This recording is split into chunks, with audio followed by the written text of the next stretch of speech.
नमस्कार, सुप्रभात। कैसे हैं दोस्तों आप सब। आशा करता हूं कि आप अच्छे होंगे और अपनी आने वाली सभी परीक्षाओं की तैयारी बहुत ही बढ़िया तरीके से कर होंगे। दोस्तों आज हम करने जा रहे हैं एमए हिंदी प्रवेश परीक्षा 2021 के लिए 24वां मॉक टेस्ट। इससे के पहले हमने 23 मॉक टेस्ट करा दिए हैं दोस्तों आप सभी के लिए मॉक टेस्ट सीरीज़ में, जिसमें कि जो कि आपके जेएनयू, बीएचयू, जामिया और डीयू में बहुत ही कारगर सिद्ध होंगे। आज का हमारा जो मॉक टेस्ट होने वाला है, मॉक टेस्ट नंबर 24वां होने वाला है। इससे हम जब तक हमारे आपके एग्ज़ाम क्लियर नहीं हो जाते, आपके 28 तारीख को जब तक आपके एग्ज़ाम होंगे किसी भी यूनिवर्सिटी के, तब तक आपको ये डेली के डेली मॉक टेस्ट मिलता रहेगा। समझ गए दोस्तों। तो शुरू करते हैं अपने फिर हम एमए हिंदी प्रवेश परीक्षा 2021 के लिए मॉक टेस्ट नंबर 24। तो जितने भी मेरे साथी चैनल पर पहली बार विजिट कर रहे हैं उन सभी में साथियों से कहूँगा दोस्तों चैनल को कर लीजिए सब्सक्राइब, क्योंकि दोस्तों यहाँ पे आपको जेएनयू, बीएचयू, जामिया और डीयू से आने वाली प्रत्येक इन्फॉर्मेशन सबसे पहले प्रोवाइड कराई जाती है। तो जिसके लिए दोस्तों आप सभी को बोला जाता है कि चैनल को सब्सक्राइब करना बहुत ही ज़्यादा ज़रूरी है। दोस्तों वीडियो अच्छी लग रही तो वीडियो को लाइक ज़रूर कर दें और कमेंट बॉक्स में जो सा मैं आपसे क्वेश्चन पूछता हूँ उसका कमेंट बॉक्स में आप मुझे आंसर बताया करिए। समझ गए साथियों। तो जल्दी से देख लेते हैं आज का जो हमारा मॉक टेस्ट होने वाला है, क्या मॉक टेस्ट होने वाला है और क्या क्या उसके अंदर प्रश्न होंगे और किस तरह से हमको क्वेश्चन लगाने हैं। समझ गए। तो शुरू करते हैं फिर हम अपने एमए हिंदी प्रवेश परीक्षा 2021 के लिए 24वां मॉक टेस्ट। तो क्वेश्चन नंबर पहला आपकी स्क्रीन पे आ चुका है। तो मेरे सभी साथी इसका विकल्प लगाने का प्रयास करेंगे। तो क्वेश्चन हमारा हैगा, वाद विवाद संवाद किसकी रचना है। किसकी रचना है आप सभी को बताना है किसकी रचना है। तो बताइए, राम विलास शर्मा जी की, डॉक्टर नगेंद्र जी की, बी नामवर सिंह जी की या डी नंद दुलारे वाजपेयी जी की। बताइए सही विकल्प क्या होगा। तो आशा करता हूँ मेरे सभी साथियों ने इसका विकल्प लगा लिया होगा। तो बताइए जल्दी से दोस्तों साथियों क्या आंसर होने वाला है। तो यहाँ पे जो हमारा सही विकल्प होगा डॉक्टर नामवर सिंह, इसका सही विकल्प होगा ऑप्शन नंबर बी। वाद विवाद संवाद किसकी रचना है, नामवर सिंह जी की रचना है। बढ़ते हैं दूसरे क्वेश्चन की तरफ। तो क्वेश्चन नंबर दूसरा आपकी स्क्रीन पे आ चुका है। मेरे सभी साथी इसका विकल्प सही लगाएंगे। मैं आशा करता हूँ कि बंग महिला का जो वास्तविक नाम है आप सभी को बताना क्या था। बताइए वास्तविक नाम क्या था। राजेंद्र बाला घोष, दुलाई वाली, आदर्श बाला घोष या मधुबाला घोष। तो बताइए सही विकल्प क्या होगा। तो आशा करता हूँ मेरे जितने भी साथी हैं इसका सही विकल्प लगा रहे होंगे। तो Rajendra, option number A Rajendra Bala Ghosh इसका सही विकल्प जाने वाला है मेरे साथियों। बढ़ते हैं तीसरे क्वेश्चन की तरफ। क्वेश्चन नंबर तीसरा दोस्तों, तीसरा आपकी स्क्रीन पर आ चुका है। किशोरीलाल गोस्वामी की कहानी इंदुमती का प्रकाशन किस पत्रिका में हुआ था। ऑप्शन नंबर ए इंदु में, बी सरस्वती में, सी ब्राह्मण में या डी हरिश्चंद्र मैगजीन में। बताइए मेरे साथी जो भी हैं सही विकल्प लगाएंगे, आशा करता हूँ मैं बहुत ही बढ़िया तरीके से। तो आपका जो यहाँ टाइम एंड होता है इसका सही विकल्प मैं बताता हूँ, ऑप्शन नंबर बी हो जाएगा। कौन सा, ऑप्शन नंबर बी सरस्वती इसका सही विकल्प जाने वाला है। तो बढ़ते हैं चौथे क्वेश्चन की तरफ। तो क्वेश्चन नंबर 4 था आपकी स्क्रीन पर आ चुका है। मेरे सभी साथी इसका सही विकल्प लगाएंगे। आचार्य रामचंद्र शुक्ल ने हिंदी की प्रथम मौलिक कहानी माना। किसे माना, हिंदी की प्रथम मौलिक कहानी किसे माना है। दुलाई वाली, 11 वर्ष का समय, इंदुमती या एक टोकरी भर मिट्टी। बताइए साथी क्या हो जाएगा। तो आशा करता हूँ मेरे जितने भी साथी हैं इन चारों में से सही विकल्प बहुत ही बढ़िया तरीके से ढूंढ लेंगे और बताने का प्रयास करेंगे। तो यहाँ हमारा जो सही विकल्प चलाएगा ऑप्शन नंबर सी इंदुमती जी।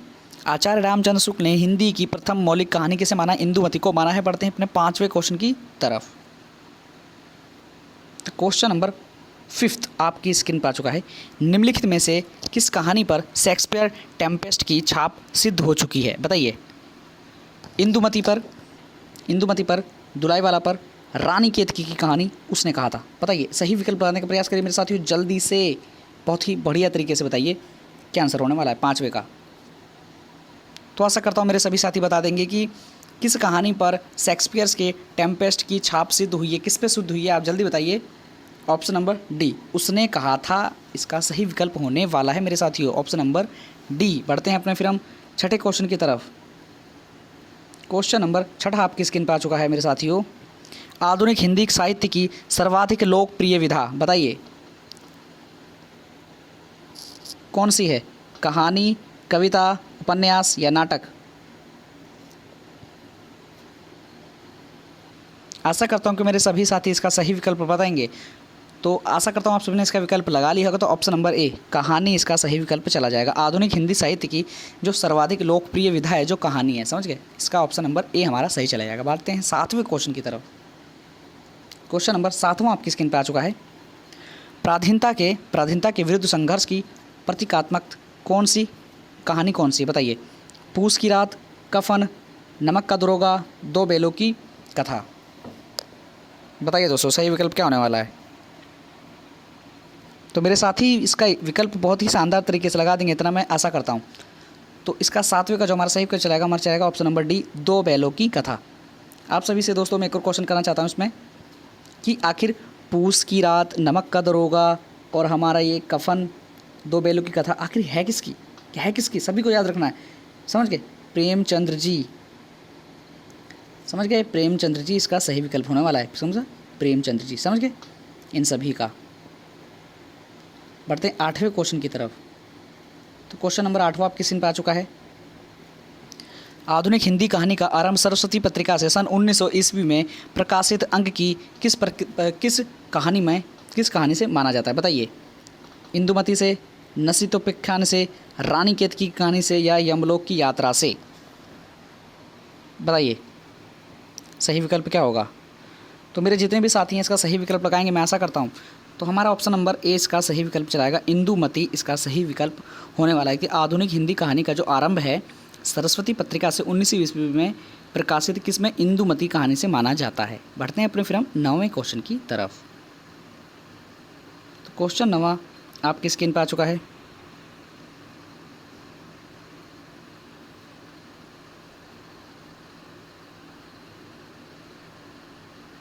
तो इसमें सिंपली आपको ये बताना कि भारतीय जो इतिहास के जो किस युग का चित्रण किया गया है प्रसाद जी की। तो बताइए इसमें कौन सा है, सुल्तान युग, मुगल काल, विक्टोरिया का शासन, ईस्ट इंडिया कंपनी का शासन। तो इसमें जो मेरा सही विकल्प होगा आप सभी को बता दो, ऑप्शन नंबर डी इसका सही विकल्प होने वाला है। तो जितने मेरे साथी ऑप्शन नंबर डी पे जा रहे हैं उनका सही विकल्प होने वाला है। बढ़ते हैं 10वें क्वेश्चन की तरफ। तो क्वेश्चन नंबर 10वां आपकी स्क्रीन पर आ चुका है। जैनेन्द्र को मानव जीवन दर्शन का सबसे बड़ा कहानीकार किसने माना है बताइए, किसने माना था। डॉक्टर नामवर सिंह ने, डॉक्टर नगेंद्र ने, डॉक्टर रामविलास शर्मा ने, डॉक्टर लक्ष्मी नारायण लाल जी ने। तो आशा करता हूँ आप सभी ने इसका विकल्प लगा लिया। तो ऑप्शन नंबर डी इसका सही विकल्प जाने वाला है। तो ऑप्शन नंबर डी इसका सही विकल्प होगा। बढ़ते हैं 11वें क्वेश्चन की तरफ। क्वेश्चन नंबर 11वां आपकी स्क्रीन पर आ चुका है। रागे राघव की गदल कहानी को उसने कहा था गुलेरी के नाम पर उसी स्तर की कहानी किसने माना है बताइए। नंद दुलारे वाजपेयी जी ने, राजेंद्र यादव जी ने, रामविलास शर्मा जी ने, शिवदान सिंह चौहान जी ने। बताइए सही विकल्प क्या होगा 11वें का। तो आशा करता हूँ आप सभी ने इसका लगा लिया। तो option number D Shivdan Singh Chauhan इसका सही विकल्प होगा। बढ़ते हैं 12वें क्वेश्चन की तरफ। तो 12वां क्वेश्चन आपकी स्क्रीन पर आ चुका है। सभी मेरे साथी इसका सही विकल्प लगाएंगे। व्यक्ति को केंद्र मानकर कहानी लिखने का कथाकार कौन है, कहानी लिखने वाले कथाकार कौन है। सुरेंद्र जी, कौशिक जी, जैनेन्द्र जी या मुक्तिबोध जी। बताइए सही विकल्प क्या होगा 12वें का। तो 12वें का आशा करता हूँ सभी ने विकल्प लगा लिया। तो जैनेन्द्र इसका सही विकल्प जाने वाला है। तो जैनेन्द्र इसका सही विकल्प होगा। बढ़ते हैं 13वें क्वेश्चन की तरफ। तो क्वेश्चन नंबर 13वां आपकी स्क्रीन पर आ चुका है। वर्ग संघर्ष के आधार पर सामाजिक और आर्थिक स्थितियों का चित्रण करने वाली कहानी कौन सी है। 7वीं के बच्चे, खेल, तीसरी कसम, विविधता। समझिए, बताइए कौन सा आंसर हो जाएगा।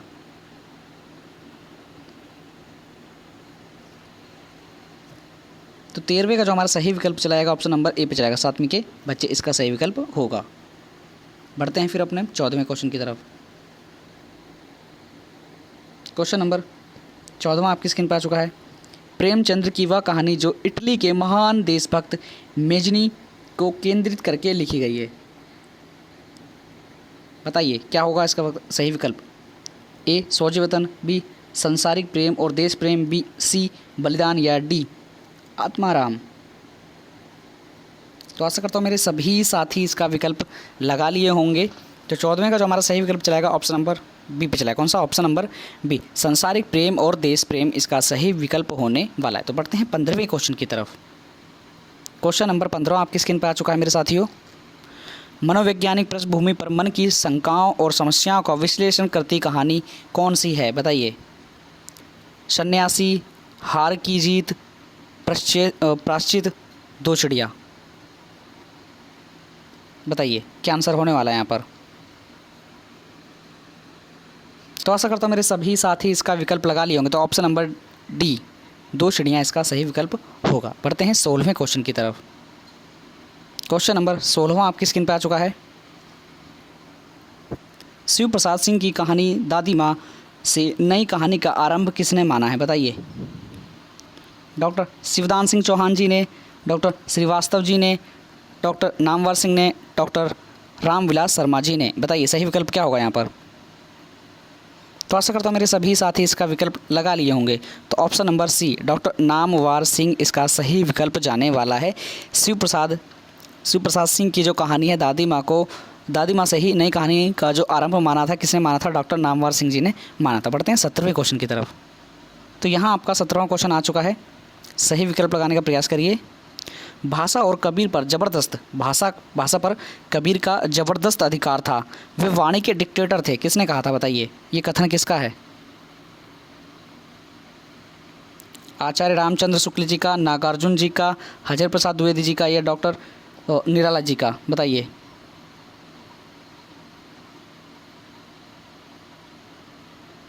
सही विकल्प क्या होने वाला है दोस्तों।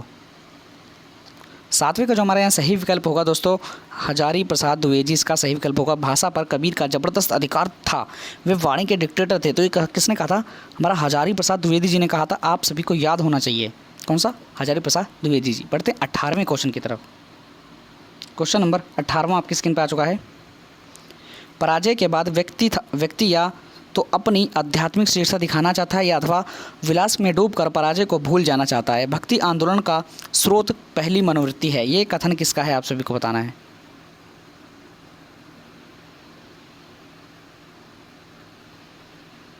निराला जी, बाबू गुलाब राय जी, सी रामचंद्र शुक्ल जी, या डी ग्रियर्सन जी।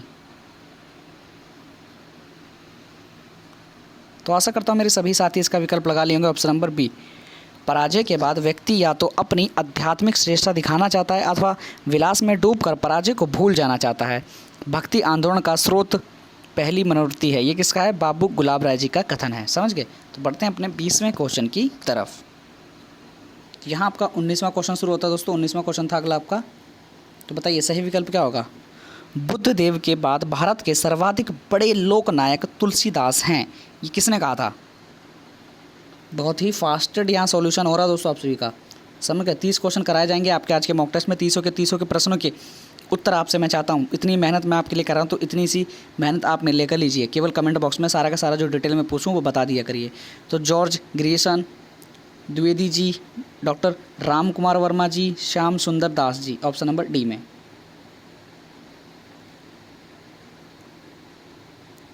बताइए सही विकल्प क्या होने वाला है। तो आशा करता हूँ मेरे सभी साथी इसका विकल्प लगा लिए होंगे। तो ऑप्शन नंबर ए इसका सही विकल्प होने वाला है। कौन सा, ऑप्शन नंबर ए, जॉर्ज ग्रियर्सन इसका सही विकल्प होगा। तो क्वेश्चन नंबर 20वां आपकी स्क्रीन पर आ चुका है। यहाँ पे आपको पंक्तियाँ दी हुई हैं, आपको बताना है ये पंक्तियाँ किसकी हैं। समझ गए। यहाँ पे सिंपली आपको मिलान करना है। तो मिलान कर लेते हैं दोस्तों फिर हम। ऑप्शन नंबर ए से, बिगसा कुमोद खिसती रेखा, ये किसका है बताइए। ये हमारा ऑप्शन चला जाएगा ऑप्शन नंबर 4 पर। किस पे, ऑप्शन नंबर 4 पर। समझ गए, तुलसीदास। समझ गए, इसका आंसर हमारा तुलसीदास पर चला जाएगा। फिर बढ़ते हैं, मेरे नैन विरह की बेल बताई, बेल बई। तो ये हमारा जो हैगा ऑप्शन नंबर 3 चला जाएगा। कौन सा, ऑप्शन नंबर 3, जैसे जी। समझ गए। और तीसरा हमारा, कवित विवेक एक नहीं मोरे, तो ये है हमारा सेकंड इसका सही विकल्प होगा, सेकंड, सूरदास जी। समझ गए। काया नगरी बनी अति सुंदर, ये आपका जो हैगा इसमें 5th इसका सही विकल्प होगा। कौन सा, 5th, परमानंद जी इसका सही विकल्प होने वाला है। तो यही इसके सही विकल्प थे। आप सभी को देखना है कि आपका इनमें से सही है कि नहीं है। समझ गए, ये इसके सही विकल्प थे। तो इन सभी विकल्पों को आप याद कर लीजिए। नहीं याद हैं तो याद करिए, अगर याद है तो बहुत ही अच्छी तरीके से आपकी तैयारी चल रही है। तो बढ़ते हैं 21वें क्वेश्चन की तरफ। आज आपको 30 मॉक टेस्ट के प्रश्न कराए जाएंगे इसमें। दोस्तों आप सभी के लिए आज बहुत ही महत्वपूर्ण दिन है। आप सभी के लिए आज से शुरू होने जा रहा है आपके लिए रात 9 बजे एमए हिंदी प्रवेश परीक्षा 2021 के लिए 2.0 मॉक टेस्ट। तो 2.0 मॉक टेस्ट में आप सभी से दोबारा से, जैसे आप सुबह क्वेश्चन करते थे वैसे शाम के समय क्वेश्चन करेंगे, रात के समय में। पर इसमें हम क्या देखेंगे, कथन निष्कर्ष के ज़्यादा क्वेश्चन होंगे। जैसे कि बहुत ज़्यादा बच्चों के कमेंट आ रहे थे, कथन निष्कर्ष पत्रिका क्वेश्चन डालिए और स्थापना तर्क का क्वेश्चन डालिए और ज़्यादा जो महत्वपूर्ण पंक्तियाँ हैं उन सभी का क्वेश्चन डालते हैं। तो इसमें हम यही ज़्यादा चीज़ें डालेंगे और ज़्यादा जो क्वेश्चन है महत्वपूर्ण, उपन्यास, कहानी, लेखक, ये सब इसमें ज़्यादा हम नहीं करेंगे। तो 2.0 में केवल यही क्लास होने वाली है। और जितने भी मेरे साथी JNU, BHU, JAMID, DU और MU की तैयारी कर रहे हैं उन सभी साथियों से मैं अनुरोध करना चाहता हूँ, रात 9 बजे, आज रात 9 बजे सभी के सभी लाइव आने का कष्ट करें हमारे चैनल पर। मॉक टेस्ट सीरीज़ 2.0 होगी। जब तक आपके एग्ज़ाम क्लियर नहीं हुए थे, जब तक ये आपको डेली टू डेली रात के 9 बजे प्रोवाइड होगी। तो बढ़ते हैं अपने फिर हम 24वें मॉक टेस्ट की तरफ। तो यहाँ आपका आ गया है कौन सा, 21वां क्वेश्चन, समझ गए। 21वां क्वेश्चन आ चुका है। पंक्तियाँ हैं, आपको केवल मिलान करना है इसके अंदर, समझ गए, मिलान करना है। तो मिलान कर लेते हैं फिर हम। आरस सो आरत संभारत न शीश पर। तो आप सभी को पता नहीं चाहिए इसका जो हमारा सही विकल्प जाएगा कौन सा नंबर, ऑप्शन नंबर 4 ठाकुर इसका सही विकल्प होगा।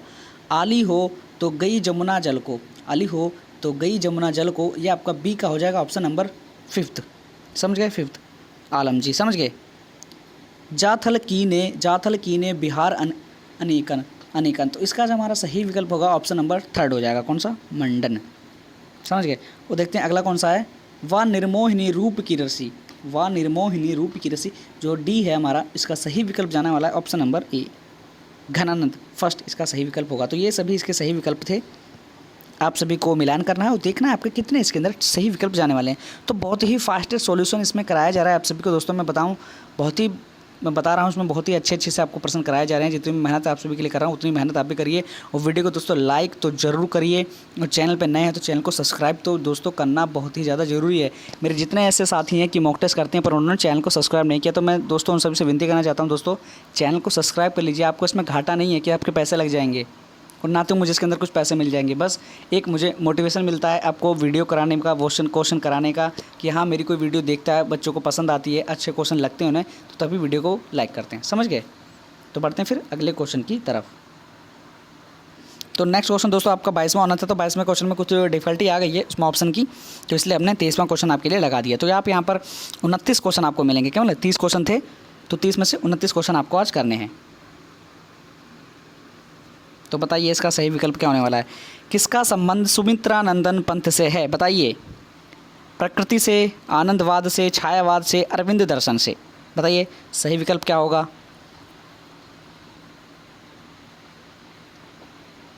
तो यहाँ हमारा जो आंसर जाने वाला है, देखिए प्रकृति प्रेम, ये सुमित्रानंद पंथ से हैगा, संबंध है, समझ गए।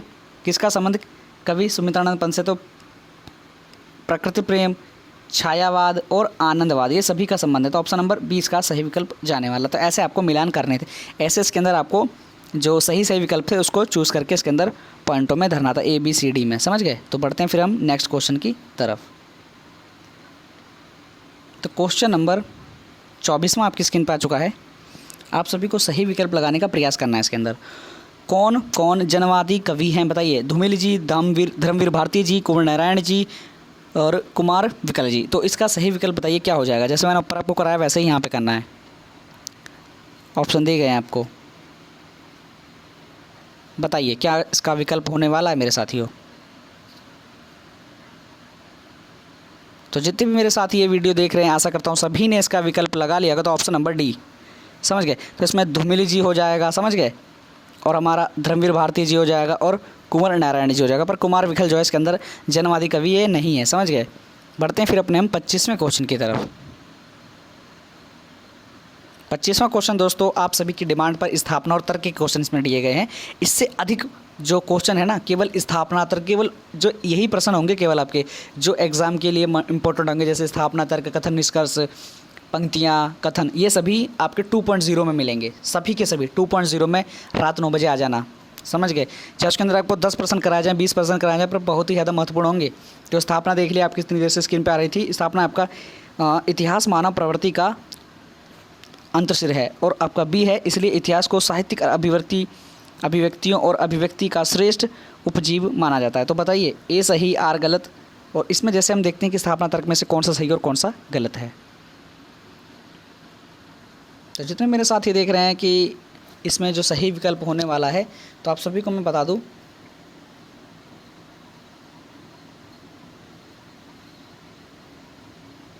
क्या होगा बताइए 25 में का।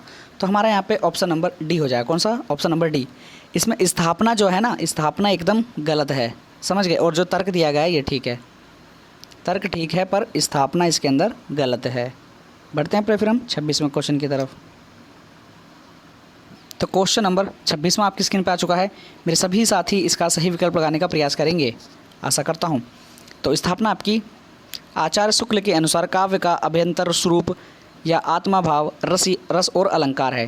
तर्क है क्योंकि भाव या रस तथा अलंकारों दोनों में कल्पना का काम पड़ता है। जिस प्रकार विवाह अनुभाव में हम उसका प्रयोग पाते हैं, उसी प्रकार रूपक, उत्प्रेक्षा आदि अलंकारों में भी है। तो बताइए इसमें सही विकल्प क्या होगा दोस्तों आपका स्थापना और तर्क में? सही से विकल्प लगाने का प्रयास करना मेरे साथियों 26वें क्वेश्चन का।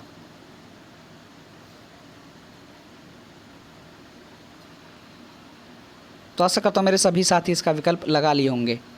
तो जितने भी मेरे साथी 26वें क्वेश्चन में स्थापना को बोल रहे हैं ठीक, तो एकदम हो जाएगा ठीक।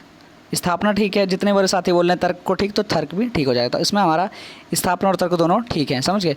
तो ऑप्शन नंबर ए इसका सही विकल्प होने वाला है। ऑप्शन नंबर डी इसका सही विकल्प होने वाला है, समझ गए। तो बढ़ते हैं अपने 27वें क्वेश्चन की तरफ। तो क्वेश्चन नंबर 27 आपकी स्क्रीन पर आ चुका है। उत्तर लगाने का प्रयास करिए मेरे साथी। क्या हो जाएगा? अभिकथन है आपका और तर्क दिखाएगा। अभिकथन है आपका मौन भी अभिव्यंजनावाद है, अभिव्यंजना है। और तर्क है आपका क्योंकि कविता में सभी शब्द वे ही हैं जिनके बीच का अंतराल सबसे अधिक अर्थपूर्ण काव्य मार्ग को संप्रेषित कर सकते हैं। तो बताइए इसका सही विकल्प क्या होगा? ए, बी, सी या डी?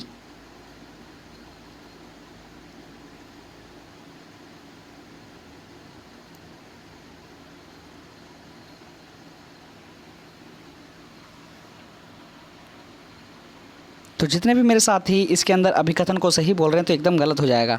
तो यहाँ अभिकथन एकदम गलत है। बात करें कि तर्क की, तो तर्क भी एकदम गलत है। तो यहाँ पे हमारे दोनों के दोनों गलत हो जाएंगे, इसलिए बोलता हूँ अच्छे से करा करिए। तो ऑप्शन नंबर सी इसका सही विकल्प होने वाला है, समझ गए। तो 28वें क्वेश्चन की तरफ बढ़ते हैं फिर। तो दोस्तों यहाँ पर हमने जो आपका 22वां क्वेश्चन है उसको ठीक कर दिया था, समझ गए।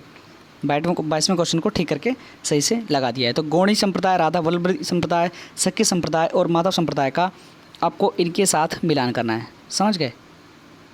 तो हम मिलान करते हैं, देखते हैं फिर। तो आप सबसे पहले जानना कि गौणी संप्रदाय आप सभी को पता है चैतन्य महाप्रभु, इसका सही हो जाएगा, समझ गए। फिर बात करें कि राधा वल्लभी संप्रदाय आप सभी को पता है कि ये आपका हितहरिवंश का हो जाएगा, समझ गए। फिर बात करके सखी संप्रदाय आपका स्वामी हरिदास का हो जाएगा। और माधव संप्रदाय आप सभी को पता है कि माधवाचार्य जी का। तो यही इसका सही विकल्प होने वाला है, समझ गए साथियों। तो बढ़ते हैं अपने फिर हम अगले क्वेश्चन की तरफ। नेक्स्ट क्वेश्चन है आपका, इसके अंदर बताना है आपको साहित्य इतिहास दिए गए हैं, उनके ग्रंथों के साथ आपको मिलान करना है। तो हिंदी साहित्य का आलोचनात्मक इतिहास, हिंदी साहित्य का वैज्ञानिक इतिहास, हिंदी साहित्य का आधा इतिहास और हिंदी साहित्य का दूसरा इतिहास, आप सभी को इसके अंदर मिलान करना है और सही विकल्प का प्रयोग करना है, समझ गए। तो हम मिलान करेंगे, आप सभी भी मिलान करिए बहुत ही बढ़िया तरीके से। तो हम देखते हैं कि हिंदी साहित्य का जो आलोचनात्मक इतिहास है, हम सभी को पता है कि ये राम कुमार वर्मा है। क्यों राजकुमार नहीं है दोस्तों, राम कुमार वर्मा है, आप सब याद रखना। राम कुमार वर्मा, ये हल्का सा गलत हो गया, समझ गए, राम कुमार वर्मा। बात करके हिंदी साहित्य का जो वैज्ञानिक इतिहास है, आप सभी को पता है किसका है, गणपति चंद्र गुप्त जी का है ना। तो इसका ये 5th ठीक हो जाएगा। फिर बात करें कि हमारा हिंदी साहित्य का वैज्ञानिक इतिहास, आप सभी को पता हैगा कि ये हमारा ऑप्शन नंबर ए चला जाएगा। कौन सा? वैज्ञानिक इतिहास हो गया है। हिंदी साहित्य का आधा इतिहास, ये हमारा ऑप्शन नंबर 1 पे चला जाएगा। फिर बात करें कि हिंदी साहित्य का दूसरा इतिहास, ये हमारा जाएगा ऑप्शन नंबर 2 बच्चन जी, समझे। ये इसके सही विकल्प होने वाले थे, समझ गए, ये इसका सही विकल्प है। बढ़ते हैं अपने फिर हम अगले क्वेश्चन की तरफ। तो यहाँ दोस्तों आज का जो क्वेश्चन है आपका 30 क्वेश्चन आपको करा दिए गए। दोस्तों आप सभी को लग रहा हो कि 28वां क्वेश्चन क्यों नहीं कराया, तो 28वें क्वेश्चन में दोस्तों गलत था, वो स्थापना तर्क का क्वेश्चन था, वो गलत हो चुका था। तो इसलिए मैंने 28वां क्वेश्चन आपको नहीं कराया गया, समझ गए। अगर करा देता उसमें कोई गलत होता तो आप मुझे बोलते, इसलिए मैंने 28वां क्वेश्चन कराया ही नहीं आपको, समझ गए। तो यहाँ पर 30वें क्वेश्चन को आपको बताना है। कि आपका जो 30वां क्वेश्चन है इसमें गीतिका जो है उसका क्या रचना काल है, किस वर्ष का, 1923, 1930, 1936, 1968। तो इसमें आपको केवल रचना काल बताना है। और अभी जितने भी मैं साथियों को बोलना चाहूँगा इसके अंदर आप बताएंगे गीतिका आखिर है किसकी, कौन से सन में, तो आप बता ही दोगे इसमें से देख के, है ना, कौन से सन में आएगी और किसकी है और किस विधा की रचना है, ये सभी आप मुझे कमेंट बॉक्स में बताओगे। सभी JNU, BHU, जामिया और ड्यू वाले सभी के सभी, समझ गए। तो 9 बजे वाली क्लास में सबके सब साथी जुड़ जाना। 15 से 20 क्वेश्चन होने वाले हैं वहाँ पे, इंपॉर्टेंट आपके 30 क्वेश्चन आज यहाँ के हो गए। तो ऐसे आपके daily to daily question increase होते चले जाएंगे, समझ गए, इंक्रीज़ होंगे और बहुत ही आपको तैयारी, बहुत ही मदद मिलेगी आपके एंट्रेंस एग्ज़ाम के लिए, समझ गए। जोन सा भी आपका एंट्रेंस एग्ज़ाम होगा, JNU, BHU, जामिया, ड्यू, किसी का भी एग्ज़ाम देंगे आप, तो आपको एक कारगर सिद्ध होने वाला है। तो जामिया का जैसे कि आपने देखा था 40 क्वेश्चन ऑब्जेक्टिव थे, उस हमने केवल 12 ही मॉक टेस्ट कराए होंगे, केवल 12 में से 20 क्वेश्चन आपके आ चुके थे जामिया के। तो इसी प्रकार से मैं तैयारी कराता हूँ, क्वेश्चन कराता हूँ कि जो कि आपके एग्ज़ाम के लिए आज से महत्वपूर्ण हो, समझ गए साथियों। तो बढ़ते हैं फिर हम अपने आगे, देखते हैं फिर आगे हमको जो क्लास लेनी है। तो साथियों वीडियो को एंड कीजिए यहाँ से, और 9 बजे सभी के सभी साथी मिल जाना। और 30 में से कितना स्कोर रहा वो तो आप बताना ही बताना, समझ गए। इस क्वेश्चन में जितना मैंने आपसे पूछा गया वो सभी आप बताने का कष्ट करें। तो मिलते हैं 9 बजे वाली क्लास में। जय हिंद, जय भारत।